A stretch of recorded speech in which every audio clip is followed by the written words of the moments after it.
ఎడారిలో సెలయేర్లు నవంబర్ 22. నేను ఇది చేయగలనని మీరు నమ్ముచున్నారా? మత్తయి సువార్త 9:28. అసాధ్యాలను సాధ్యం చేయడం దేవుని అలవాటు.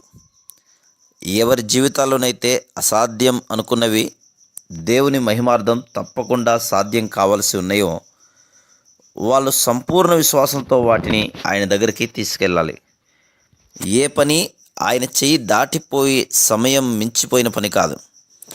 మన జీవితాల్లో తిరుగుబాటు, అపనమ్మకం, పాపం, ఆపద ఇవన్నీ పొంచి ఉంటాయి. ఈ విచారకరమైన నిజాలను పూర్తి విధేయతతో, నమ్మకంతో ఆయన ఎదుటికి తీసుకువస్తే ఇది చెయ్యి దాటిపోయిందని ఆయన ఎప్పుడూ అనడు. క్రీస్తు మతం గురించి ఒక మాట ఉంది, ఇది నిజం కూడా. క్రైస్తవ మతం ఒక్కటే ఒక మనిషి ఎప్పుడో చేసిన దానిని కూడా సరిదిద్దగల మతం. దేవుడు చీడ పురుగులు తినివేసిన సంవత్సరముల పంటను మనకి మరలా ఇవ్వగలడు.